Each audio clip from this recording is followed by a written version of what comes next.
Hvaljeni su si Marija. Mi smo obitelj Vukov. Ima nas 7 članova. Ja sam Ivan, ovo je moja supruga Tatjana, sin Luka, Ivana, Ana, Lovro i Marija. Ja napuštam mama, tata s babom. S obzirom da smo velika obitelj, najvažnija stvar je da se dobro organizujemo, da svako izvršava svoje obaveze. Naravno, tata i mama moraju dobro da funkcionišu da bi to uspelo. Znači, ako se oni dobro slažu i obitelj je jaka i sigurna, svako u našoj kući ima svoje obaveze i zadatak i onda tako na taj način možemo da postignemo sve što od nas zahteva. Dice nikad dosta. Mislim dobre i zdrave, ali evo, da se ne nahvastaju, da ne budu uobraženi, oni jesu dobri. Jednom prilikom su mi rekli da sam napao puta jer sam rekao da koliko u godini mjeseci, toliko bi želio dice. Tako da za sada imamo 5. Evo, mi imamo 11 dece, nije lako, teško je, ali eto, najveće je blago što se Bogu uzdamo, Boga i Bogu u nas uz Božju pomoć i Bog je vajda pogleda nas pa da on im je zdravlje i eto tako se postiže. Kao djevojka ja sam mislila da ćemo imati 4 djece. To sam mislila kao prvi plan, zato što sam mislila da ne moram ja biti tako velika mama kao moja mama koja je nas 6 rodila. Ali moj suprug, koji je inače jedinac, je rekao može i 5. Naše 6. i 7. dijete su isto vrlo velika radost i blagoslov koji su nam došli i za koje sigurno možemo reći da su nam na neki način možda i najviše radosti podarili, jer su jednostavno život je pokazao da su posebni po tome koliko znaju pokazivati ljubav i kako znaju primati ljubav, osobito od nas i od svoje braće i sestre. Znači, dica su bila planirana u svakom slučaju, ali ne ovoliko. Mnogi ljudi nas pitaju jesmo planirali ovoliko dice i nismo, zato što kao svaki roditelj mislimo 2, 3 dice, naše mogućnosti, ali nismo shvatili koliko ipak smo nekad i snažni, pošto su oni sa različitim sposobnostima i oni su kao mozaik u našoj obitelji i svako ima nekih dobrih strana koje kad se sve složi postane neka jaka celina. Tako da sad vidimo koliko je ipak smo puno dobili, ali kad čovjek razmišlja svojom glavom ne shvati da ima nešto više od naših misli i mogućnosti. Čak i kada se na neki način pomogne i kada bi možda i država pokazala neko razumijevanje i prihvaćanje, to bi bilo sve malo naspram onoga što sve treba ipak izdržati, što trebaš dočekati da svi postanu ljudi, otplakati svoje suze za svako dijete, svoje radosti preživjeti za svako dijete, sve bolesti koje neumitno dolaze, znači kažeš kada imaš 1 dijete pa bolešljivo, a šta kada ih imaš, ne znam, 10 pa su 3 bolešljivi ili 5 bolešljivi. Doktorica dođe u boks i kaže da nema reakcije na terapiju i da Ana će umriti. Znači, to je to. Nema više šta, jer oni ne mogu ništa drugo da urade, a pošto su žlijezde po cijelom telu, ne mogu sve izvaditi. Znači, tako da, kažem, reakcije na kemoterapiju nema i to je to. I onda nam nije bilo svejedno, znači, bez obzira na sve.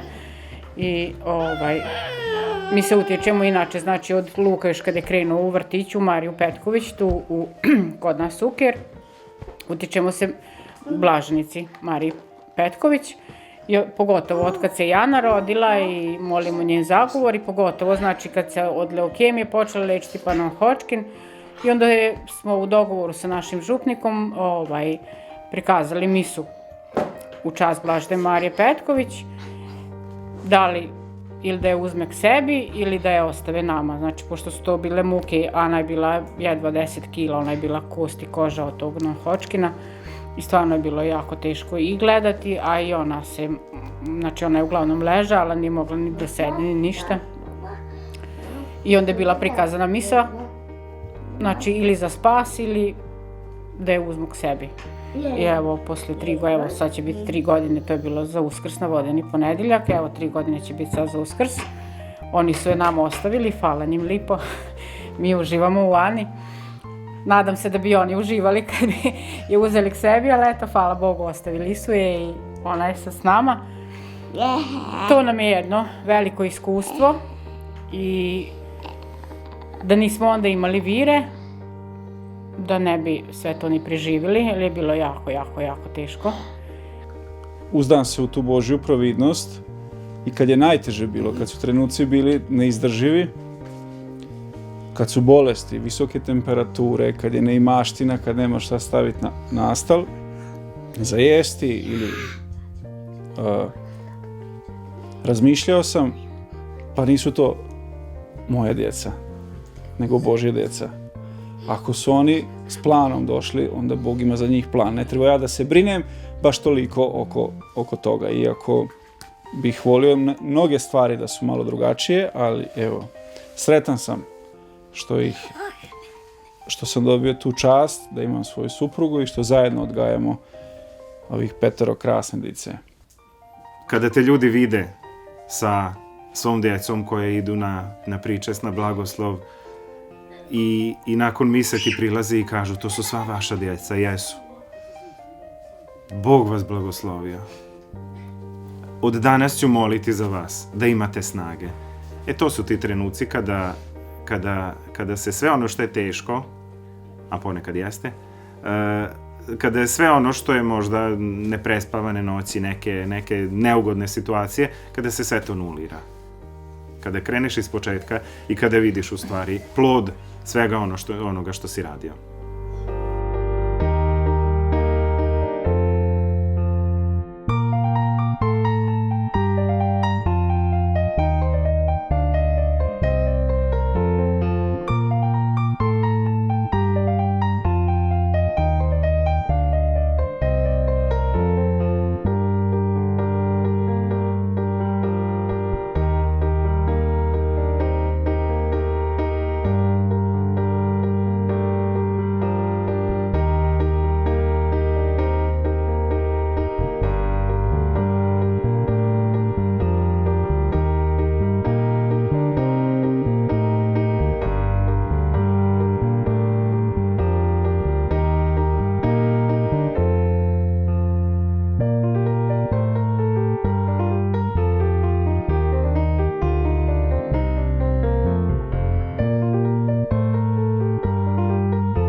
Smatramo da, pored osnovnih ljudskih vrednota koje želimo prenijeti svojoj djeci, znači prvo da znaju da su ljudi, da su vjernici i naravno da onda znaju svoju nacionalnost, da znaju svoj materinski jezik.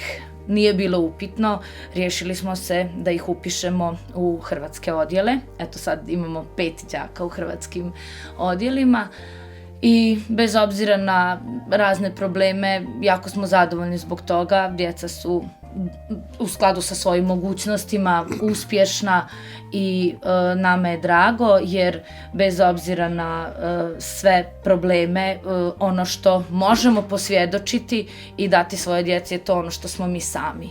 Dica nam iđu u hrvatske odjele, zadovoljni što možemo da im pružimo priliku da uče je na maternjem jeziku. Knjige kasne, ne znam ovo ono, ali snalazimo se uglavnom. Učiteljice su bile dobre, evo sad i ovi nastavnici svi, tako da treba da se to održi, da niko da se ne boji da upiše dite u hrvatski odjel, jer neće sigurno biti mu lošije nego ovima u srpskim ili mađarskom odeljenju, tako da samo nek se odvaže i nek upišu svoju dicu. Ja sam Hrvat i to ću i ostati, a drugo ništa ne mogu da kažem. Pomažu, najviše šta imam pomoć od katoličke crkve, od njih najveću podršku i koliko imamo od njih podršku, meni duhovna podrška je potrebna, drugo još možemo. U principu neko pravo odobravanje mislim da smo doživjeli jedino u okviru crkve, znači jedino gdje bi ljudi možda i ljudi, eto možda sama crkva imala razumijevanja da prihvati da je to zaista Božji blagoslov, da brojna obitelj nije neodgovornost, nego nešto zaista što je korisno i za narod, i za crkvu, i za sav svijet, jer naša djeca nisu naša djeca, znači naša djeca idu dalje, naša djeca su uspješna, pametna, radna, dobri ljudi, odgajamo ih najbolje što možemo i oni će koristiti čitavom svijetu, ne nama.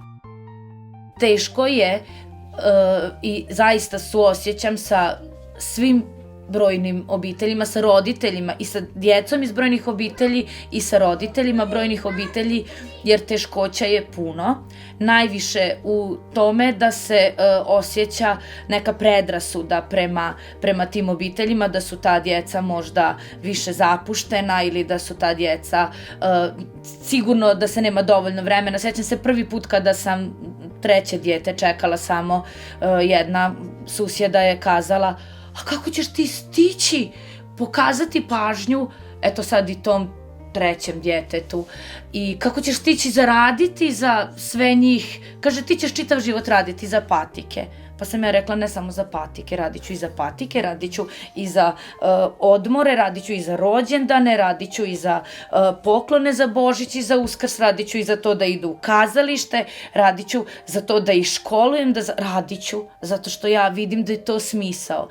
Posao stalni nemam ni ja ni ona i tako da i oko dece najviše provedemo vremena. I najviše što se možemo sezonski u sezonskim poslovima zaraditi u poljoprivredi. Ovo sve drugo je samo ako zaradimo, to su jako male pare.